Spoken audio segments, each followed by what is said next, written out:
Good morning 12th class. बेटा आज हम अपना न्यू चैप्टर स्टार्ट करने जा रहे हैं जिसका नाम है strategies for enhancement in food production.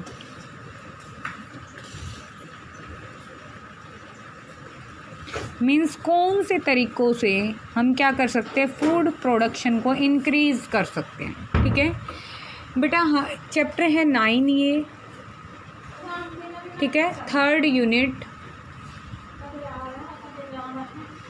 ठीक है, तो बेटा हमें फूड प्रोडक्शन को इंक्रीज़ करने की ज़रूरत क्या है, क्या ज़रूरत है हमें फूड प्रोडक्शन को इन्हांस करने की। तो जो पॉपुलेशन इंक्रीज़ हो रही है, increasing in population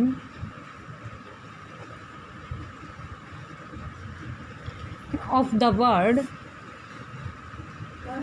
day by day, so every people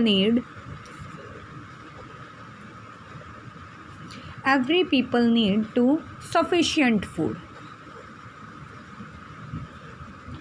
इस सफिशिएंट फूड की अमाउंट को कंप्लीट करने के लिए हमें किसकी ज़रूरत है, स्ट्रेटजीज़, ऐसे तरीक़ों की ज़रूरत है कि हम क्या कर सकें, फूड प्रोडक्शन को इंक्रीज़ कर सकें। क्योंकि अगर बेटा फूड प्रोडक्शन इंक्रीज़ नहीं होगा, क्योंकि हमारे पास जो लैंड एरिया, हमें पता है हमारी अर्थ का 75% वाटर है। ठीक है, अब उसमें से जो बच गया कितने परसेंट, 25%। ठीक है, तो इसके ऊपर लैंड है। ठीक है, अब इस 25% में भी कहीं ग्लेशियर्स हैं, कहीं माउंटेन रेंज हैं। ठीक है, तो पूरी धरती तो उपजाऊ नहीं है कि हम सारी जगह पे फसल उगा सकें। ठीक है, तो इसलिए जो हमारी कंट्री की जो इतनी population day by day increase हो रही है, तो उसके लिए फूड अवेलेबल कराने के लिए हमें इन मेथड्स की ज़रूरत पड़ती है। ठीक है, ताकि कोई भी पर्सन माल न्यूट्रिशन का शिकार ना हो। ठीक है, कुपोषण ना हो किसी को भी। तो बेटा हम इसके लिए क्या करते हैं, फूड प्रोडक्शन को इंक्रीज़ करने के लिए कुछ बायोलॉजिकल प्रिंसिपल्स का यूज़ करते हैं। कौन से प्रिंसिपल्स, बायोलॉजिकल प्रिंसिपल्स का यूज़ करते हैं। ठीक है, किसके ऊपर अप्लाई कर रहे हैं बायोलॉजिकल प्रिंसिपल को, as applied to animal husbandry,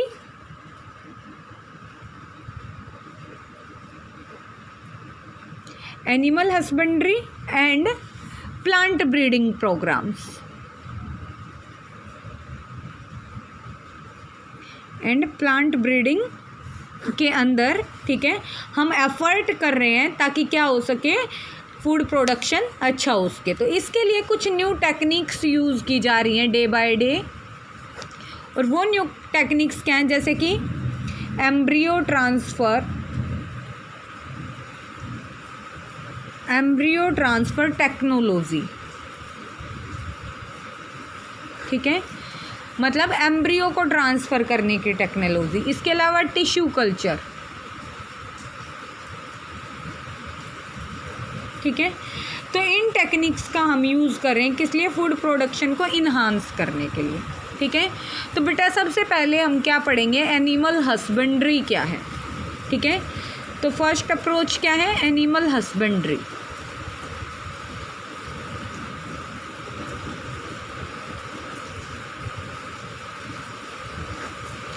animal husbandry में ये क्या है, एक एग्रीकल्चरल प्रैक्टिस है।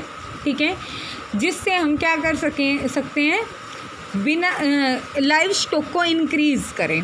ठीक है, हमें पता है कि हमारे जो मतलब इंडिया के अंदर ज़्यादातर क्या है, किसान हैं। ठीक है, फार्मर्स हैं। तो बेटा फार्मर्स क्या करते हैं, लाइव स्टॉक में हम लोग क्या करते हैं, किससे डील करते हैं, एनिमल हस्बेंड्री में deals with care and breeding of live stock. Live stock क्या होता है, बफेलो, गाय भैंस पालना, बफेलो, काओ, गोट्स, कैमल, शिप, ठीक है, एक्सेट्रा, ठीक है, हॉर्सेस, पिग जो भी हैं, मतलब जिनका हम किस लिए, अपने यूज़ के लिए, मतलब जो ह्यूमन के लिए यूज़फुल हैं वो चीज़ें, ठीक है। तो एक्सटेंडेड, बढ़ाना, इसके अंदर बेटा हम और क्या एक्सटेंड कर रहे हैं, क्या बढ़ा दिया, पोल्ट्री फार्मिंग।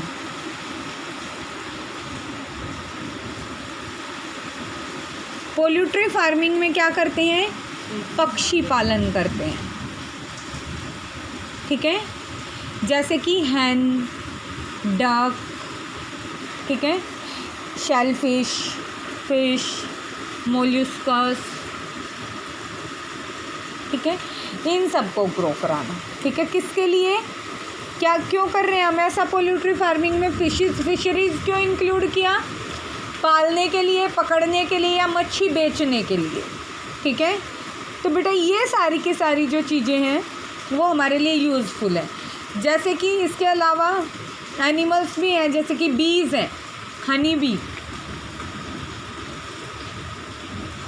ठीक है, बीज हैं, सिल्क वॉर्म हैं, परवान हैं, क्रैब्स हैं, ठीक है, बर्ड्स हैं, ये सारे के सारे ह्यूमन प्रोडक्ट, यूज़फुल प्रोडक्ट देते हैं, ठीक है। जैसे कि मिल्क दे रहे हैं हमें, काऊ, बफेलो वगैरह हमें मिल्क देते हैं, ठीक है, हैन वगैरह से हमें मीट मिलता है, ठीक है। इसके अलावा हमें एग प्रोडक्शन मिलता है, ठीक है, और शिप वगैरह से हमें वूल मिलती है, सिल्क वॉर्म से हमें सिल्क मिलता है, ठीक है, हनी बी से हमें हनी मिलता है, एक्सेट्रा, ठीक है। तो ये सारी चीज़ें हमें कहाँ से मिल रही है, थ्रू एनिमल हस्बेंड्री प्रोडक्ट्स मिल रही हैं। तो एस्टिमेट क्या लगाया जाता है कि मोर देन जो 70% है वर्ल्ड का, 70% ऑफ वर्ल्ड जो लाइव स्टॉक पॉपुलेशन सबसे ज़्यादा कहाँ पर है,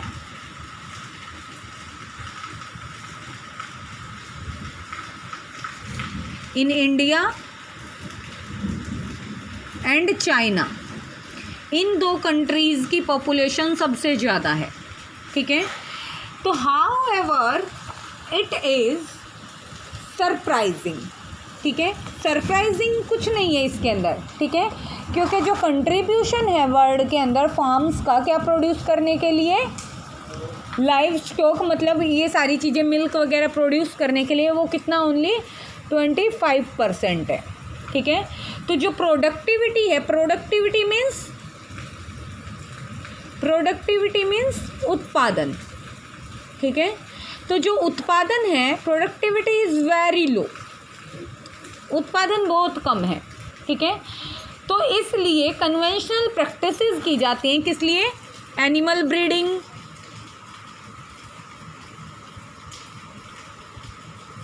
केयर, ठीक है, या फिर नई टेक्नोलॉजीज डेवलप की जा रही है ताकि हम क्या कर सकें, इम्प्रूवमेंट कर सकें, किस चीज़ में, इम्प्रूवमेंट इन क्वालिटी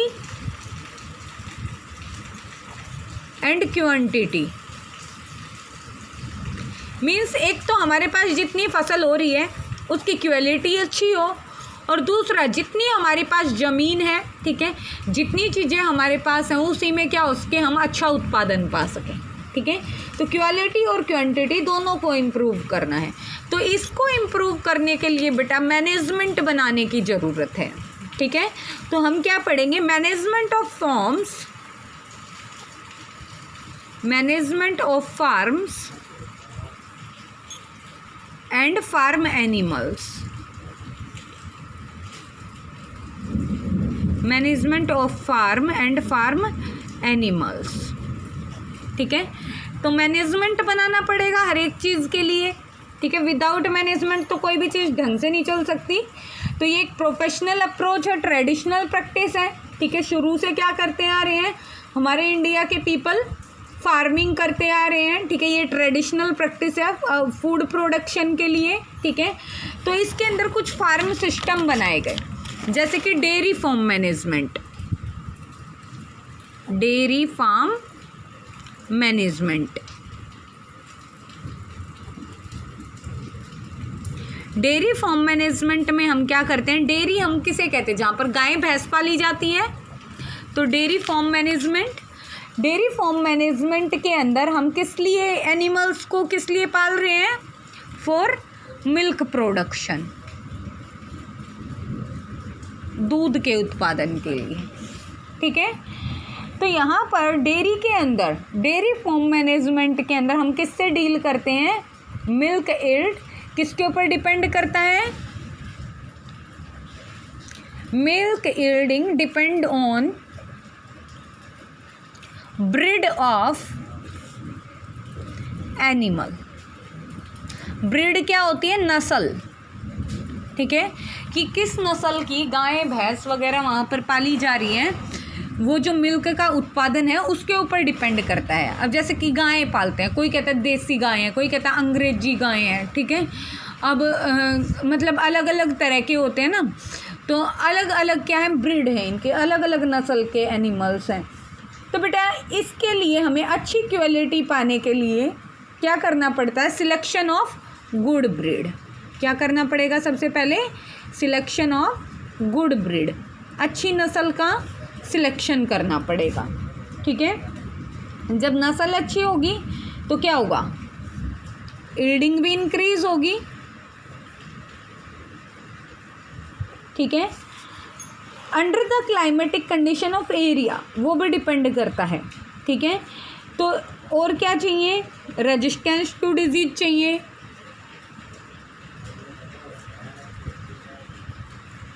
मतलब जिसके अंदर बीमारियां ना हो, कम हो, ठीक है, मतलब उसकी इतनी पावर होनी चाहिए कि वो उनसे फाइट कर सके। फिर क्या करना चाहिए, उसे एडिक्वेट वाटर देना चाहिए जो कि डिजीज़ फ्री हो, ठीक है। कैटल के फीडिंग के लिए फूडर अच्छा होना चाहिए, फूडर बेटर क्वालिटी का होना चाहिए, ठीक है। क्वांटिटी और क्वालिटी दोनों बेटर होनी चाहिए, ठीक है। अब इसके अलावा बेटा उनकी हाइजीन का ध्यान रखना चाहिए, प्रॉपर हाइजीन मेंटेन करनी चाहिए, ठीक है। अब जब हाइजीन अच्छी होगी तो उत्पादन भी अच्छा होगा। अब डेयरी से बेटा जो दूध होता है, डेयरी में बहुत ज़्यादा दूध होता है, ठीक है, तो वो लोग क्या करते हैं, उनको दूर दराज तक पहुंचाया जाता है, जैसे पनीर वगैरह बनने के लिए इंडस्ट्रीज़ में भेजा जाता है। तो उसके लिए क्या चाहिए, हमें स्टोर करना पड़ेगा, तो मिल्क स्टोरेज। अब अगर हम मिल्क स्टोरेज कर रहे हैं या फिर ट्रांसपोर्ट कर रहे हैं प्रोडक्ट को, तो हमें क्या ध्यान रखना चाहिए, ताकि रास्ते में वो चीज़ ख़राब ना हो, ठीक है, उस चीज़ का ध्यान रखना चाहिए। तो और क्या, किस चीज़ के चांस रिड्यूस होने चाहिए कि डायरेक्ट कांटेक्ट में ना आए, जो हैंडलर है, हैंडलर उस चीज़ के साथ डायरेक्ट कांटेक्ट में ना आए,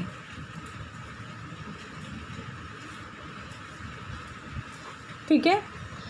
अब बेटा अगर हमें क्या करना चाहिए, टाइम टू टाइम इंस्पेक्शन होना चाहिए। इंस्पेक्शन मतलब जांच होनी चाहिए टाइम टू टाइम, ठीक है। टाइम टू टाइम क्या करना चाहिए, वेटनरी डॉक्टर को दिखाना चाहिए एनिमल्स को, क्यों, ताकि उन्हें कोई बीमारी ना हो, ठीक है। तो ये सारी की सारी चीज़ें करके हम क्या कर सकते हैं कि डेयरी फार्म मैनेजमेंट बना सकते हैं, ठीक है, ताकि हमें क्या मिले, मिल्क प्रोडक्शन इंक्रीज़ हो जाए। अगर मिल्क प्रोडक्शन इंक्रीज़ होगा तो मिल्क से बनने वाले जितने सब्सटेंस, जितनी चीज़ें हैं, उनका प्रोडक्शन भी इंक्रीज़ हो जाएगा, ठीक है। तो अब बेटा दूसरा क्या है, पोल्ट्री फार्म मैनेजमेंट। फर्स्ट क्या था, dairy farm management, second is poultry farm management.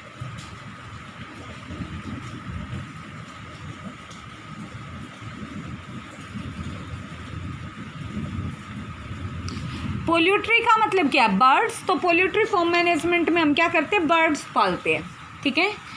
Poultry में क्या क्या करते हैं, डोमेस्टिकेटेड फाउल्स। डोमेस्टिकेशन का मतलब पालना,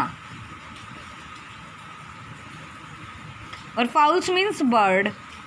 किस लिए, फॉर यूज ऑफ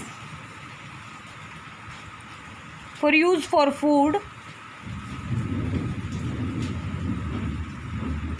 फूड के लिए हम क्या यूज़ कर रहे हैं, इनके एग यूज़ कर रहे हैं फूड के लिए, ठीक है। तो टिपिकली इंक्लूड चिकन, इनके अंदर क्या क्या इंक्लूड है, चिकन एंड डक्स, समटाइम कुछ जगह पे क्या ऐड करते हैं, टर्की। टर्की एक बर्ड है, बर्ड का नाम है टर्की, एंड गीज़ भी एक बर्ड का नाम है, ठीक है।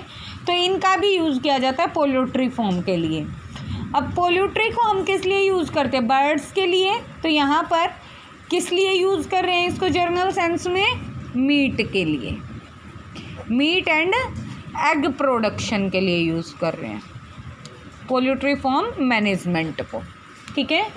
तो हम बेटा डेयरी फार्मिंग सिलेक्शन क्या किया था हमने, selection of disease free and suitable breeds. तो यहाँ पर भी क्या होगा, disease free and suitable birds होने चाहिए, सूटेबल ब्रीड के बर्ड्स होने चाहिए, ठीक है, ताकि अगर उन बर्ड्स के अंदर कोई बीमारी है तो वो हमें ना हो जाए, ठीक है। Proper and safe farm condition होनी चाहिए,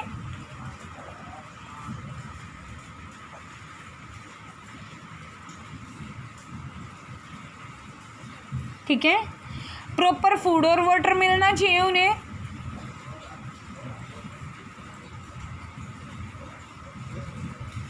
and maintain the hygiene of birds, उनकी हाइजीन का भी ध्यान रखना चाहिए, ठीक है। हेल्थ केयर इम्पोर्टेंट है, health care is must important, ठीक है। किसके लिए, पोल्ट्री फार्म मैनेजमेंट के लिए। क्योंकि बेटा बर्ड फ्लू वायरस के बारे में सभी ने सुना है, flu, swine flu, bird flu, ठीक है। तो वो किसके थ्रू फैलता है, बर्ड्स के थ्रू, ठीक है। पोल्ट्री फार्म के अंदर जो ये जो तुमने सुना होगा न्यूज़पेपर में स्वाइन फ्लू वगैरह के बारे में, तो ये जो फ्लू डिजीज़ है ये बर्ड्स से फैली है, क्योंकि वो बर्ड्स को थी। तो जो लोग चिकन मीट या फिर एग वगैरह खाते हैं उनसे वो उन ऑर्गेनिजम्स को हो गई, ह्यूमंस में चली गई, ठीक है। तो ये हमारे लिए बहुत ही ड्रास्टिक हो सकता है, ठीक है, वो वल्नरेबल हो सकता है। तो इसलिए हमें एक मैनेजमेंट बनाने की ज़रूरत है जिसमें हमें उनकी हाइजीन, उनका हेल्थ केयर का ध्यान रखने की ज़रूरत है, ताकि हम क्या कर सकें, उनकी हेल्थ को मेंटेन करके अपनी हेल्थ को मेंटेन कर सकें, ठीक है। अब बेटा इसमें नेक्स्ट आएगा एनिमल ब्रीडिंग, ठीक है। ये इम्पोर्टेंट टॉपिक है, ये हम अकेला करेंगे, इस टॉपिक को अकेला करेंगे बाद में, ठीक है।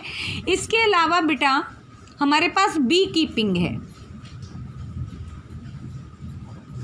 ठीक है। बी कीपिंग मतलब मधुमक्खी पालना, ठीक है। तो मधुमक्खी को हम क्या कहते हैं, जब हम बी कीपिंग करते हैं तो उसे हम एपीकल्चर कहते हैं, ठीक है। तो एपीकल्चर हम किससे करेंगे, हमें किस चीज़ की ज़रूरत पड़ेगी, मेंटेनेंस ऑफ हीव्स। हीव्स क्या होते हैं, छत्ते, मधुमक्खी के जो छत्ते लगते हैं उन्हें हम क्या कहते हैं, हीव्स, ठीक है। तो हीव्स ऑफ हनी बीज किसके लिए, for the production of honey, शहद के प्रोडक्शन के लिए हमें हीव्स की मेंटेनेंस करना ज़रूरी है, ठीक है। तो हम छत्ते कहाँ पर लगाएंगे, क्योंकि हम पाल रहे हैं ना, पर्पजफुली उनको ग्रो करा रहे हैं, ठीक है। तो इसलिए हम किस चीज़ का यूज़ करते हैं, तो ओल्ड कॉटेज, ठीक है। इंडस्ट्री मतलब कोई खाली एरिया पड़ा हो जैसे कि, ठीक है। तो या फिर ट्री वगैरह है, ठीक है, या फिर कोई पुराना बंद पड़ा मकान है, मतलब ऐसी जो खाली जगह है वहाँ पर हम क्या कर सकते हैं, मधुमक्खियों को पाल सकते हैं, ठीक है। और हम मधुमक्खियों को क्यों पालते हैं? क्योंकि जो हनी होता है, हनी इज हाईली न्यूट्रिटिव, ठीक है। इसके अंदर न्यूट्रिटिव वैल्यू बहुत ज़्यादा होती है, ठीक है। और इसका यूज़ हम कैसे करते हैं? यूज़ एज अ मेडिसिन हम इसका यूज़ करते हैं। सुना है ना, जब खांसी होती है, किसी को कफ होती है, तो क्या कहते हैं? अदरक के साथ शहद ले लो, ठीक है। तो बेटा उन सब चीज़ों के लिए हम क्या करते हैं? हनी का यूज़ करते हैं। इसके अलावा भी हनी के बहुत सारे यूजेस हैं, ठीक है। तो हनी भी ऑल्सो प्रोड्यूसेस बी वैक्स। और क्या प्रोड्यूस करती है? Honey bee also produces B wax, ठीक है। और जो कि बहुत सारी इंडस्ट्रीज में यूज़ की जाती है। किस लिए यूज़ की जाती है? Use in industry for the production of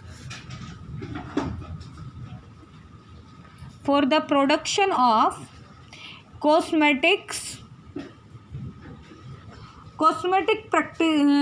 products के लिए यूज़ की जाती है एंड पॉलिशेस बनाने के लिए, ठीक है। किस चीज़ की पॉलिशेस? अलग अलग तरह की पॉलिशेस बनाने के लिए भी इसका यूज़ किया जाता है।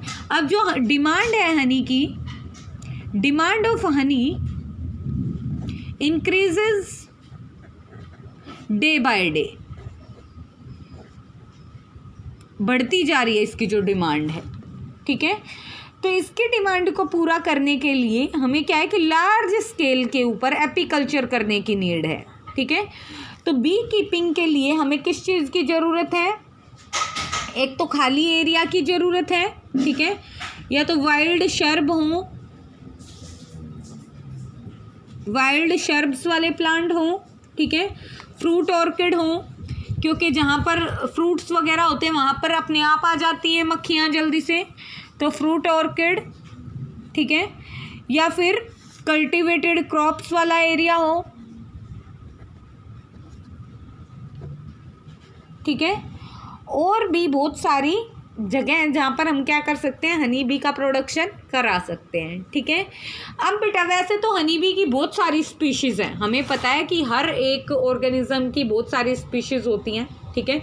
मतलब एक जैसे दिखने वाले ऑर्गेनिज्म, ठीक है, एक जैसे दिखने वाली बहुत सारी स्पीशीज़ होती हैं। तो मधुमक्खी की भी बहुत सारी स्पीशीज़ होती है, लेकिन हम कॉमनली हनी प्रोडक्शन के लिए जिसको यूज़ करते हैं, कॉमनली जो यूज़ होने वाली है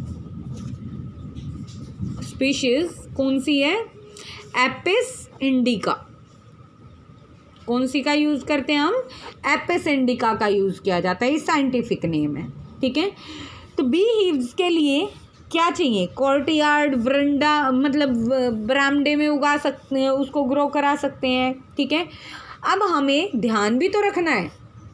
सपोज करो किसी को मधुमक्खी पालनी नहीं आती, पालने चला गया, मधुमक्खी ने काट लिया, हो गया उसका तो काम, ठीक है। तो बेटा इसलिए क्या है कि जो बी कीपिंग है, बी कीपिंग ईजी नहीं है, ठीक है। इसको स्पेशलिस्ट्स की ज़रूरत है। किसकी ज़रूरत है?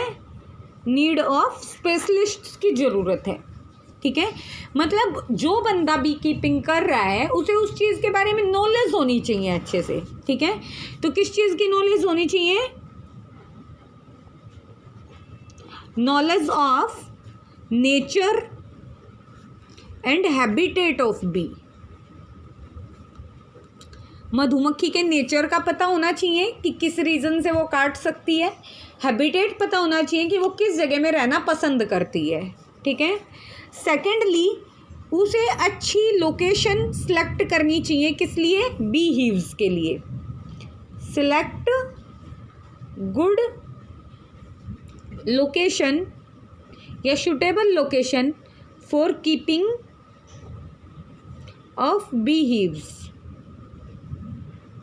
ठीक है। इसके अलावा बेटा तो जब मधुमक्खियों को पकड़ते हैं तो उसे क्या पता होना चाहिए? Catching and heaving of swarms, मतलब जो ग्रुप है बी का उसे कैसे पकड़ना है? Catching and heaving of swarm. Swarm क्या होते हैं? स्वार्म सम किसे कहते हैं? ग्रुप ऑफ बी को कहते हैं। मतलब बहुत सारी मधुमक्खियाँ जब ग्रुप में इकट्ठी हो जाएंगी तो उनको कैसे पकड़ना है उसकी नॉलेज होनी चाहिए। नेक्स्ट क्या है बेटा, फोर्थ पॉइंट उसे क्या पता होना चाहिए? Management during seasons. ठीक है, अलग अलग सीजन के दौरान कैसा मैनेजमेंट रखना जरूरी है ये भी उसे पता होना चाहिए। ठीक है, और क्या पता होना चाहिए? हैंडलिंग कैसे करना है, उनको कैसे डील करना है। Handling and collection of honey, Honey को कैसे कलेक्ट करेंगे बाद में।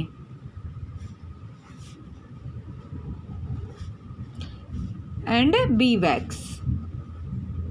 ठीक है, बी क्या है बेटा? गुड पोलिनेटर होती हैं। ठीक है, अलग अलग क्रॉप स्पीशीज से क्या करती हैं? वो नेक्टर लेकर के आती हैं। ठीक है, तो वो क्या करती हैं? हमारी बहुत सारी स्पीशीज में पोलिनेशन का काम करती हैं, जैसे कि सनफ्लावर है, ब्रेसिका है, एप्पल है, पियर, इन सब के अंदर ये क्या करती हैं? फ्लावरिंग पीरियड के टाइम पे पोलिनेशन की एफिशिएंसी को भी इंक्रीज करती हैं। तो किसको इंक्रीज कर रही हैं?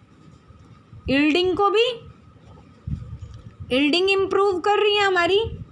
ठीक है, तो हमारे लिए बेनिफिशियल ये दोनों ही पॉइंट ऑफ व्यू से क्रॉप यील्डिंग को भी इंक्रीज करने में हेल्प करती हैं एंड हनी यील्डिंग को भी। ठीक है, और हनी का यूज़ हम किस लिए करते हैं? लार्ज स्केल के ऊपर। किस लिए? कमर्शियल पर्पसेस के लिए यूज़ करते हैं, बेचने के लिए, इंडस्ट्रियल लेवल पे कहो या फिर मेडिसिनल यूज़ के लिए मार्केट में कहो या कॉस्मेटिक प्रोडक्ट्स के लिए, हर एक चीज़ में हम हनी का यूज़ करते हैं। ठीक है, तो ये था बी कीपिंग। ठीक है, आज हम यहीं तक करेंगे बी कीपिंग। नेक्स्ट टॉपिक होगा हमारा एनिमल ब्रीडिंग। ठीक है, एनिमल ब्रीडिंग एंड फिशरीज, वो हम कल करेंगे।